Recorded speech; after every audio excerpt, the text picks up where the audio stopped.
interference. Every time clarity was within reach and suddenly everything felt confusing and heavy, that was not coincidence. That was design. But here is what the archons cannot do. They cannot alter the physical marks left on the body of a pneumatic being. They can cloud your thinking. They can manipulate your emotions. They can make you question everything you believe.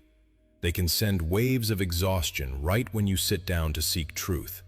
They can fill your mind with 100 reasons to close this video and go scroll through something meaningless instead. But they cannot reach into the cellular structure of your flesh and remove what the monad encoded there before you ever entered this dimension. The marks are outside their jurisdiction, permanently. Take a slow breath right now, in through the nose. Hold it for a moment, and release it through the mouth. If you felt your shoulders drop even slightly, that is your nervous system stepping out of the frequency the archons maintain. Even briefly, that brief gap is enough for what comes next. This is exactly why the early church wanted this teaching erased. Think about what this means from the perspective of an institution built entirely on being the middle layer between you and the divine. Their entire authority depends on one idea: that you cannot verify your own spiritual nature, that you must trust them to tell you who you are, where you came from, and whether you are worthy. Now imagine a teaching surfaces that says you do not need their confirmation, that the proof is literally written on your skin, that any chosen one can look at 3 specific areas of their own body and know with absolute certainty that the monad placed them here for a reason. That teaching does not just challenge the institution, it demolishes it. So they moved fast. In the 4th century, during the consolidation of what would become Roman state religion under Constantine, texts that contained direct empowerment methods were separated from the approved canon. The Gospel of Philip was among them. Entire communities of Gnostic practitioners in Upper Egypt were scattered. Their meeting places were dismantled.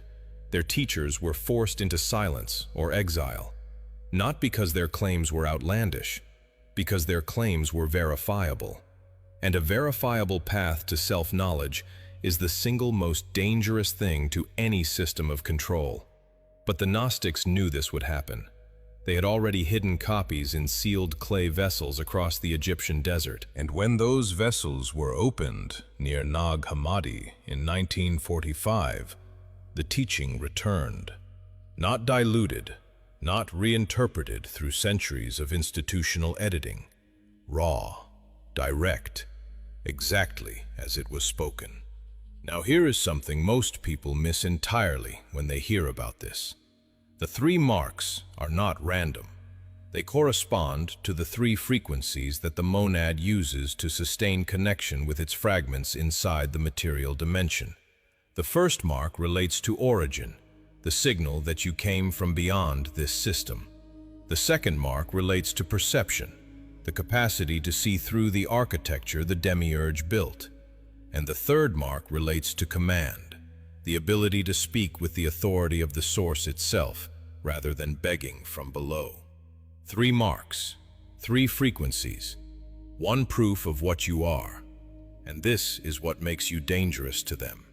Not dangerous in the way they fear physical threats. Dangerous in the way that a single lit match is dangerous inside a room filled with every lie ever told. Once you verify these marks on your own body, the entire framework of dependency collapses. You do not need a priest to confirm you. You do not need a building to access the monad. You do not need permission from any system, any doctrine, any earthly authority. You become, in the language of the original texts, a sovereign pneumatic being operating at full recognition. The archons have spent centuries making sure you never reach this moment. They flooded the world with distractions, counterfeit spiritual systems, endless noise designed to keep you looking everywhere except at your own body. And yet here you are, watching this, feeling something stir that has no logical explanation.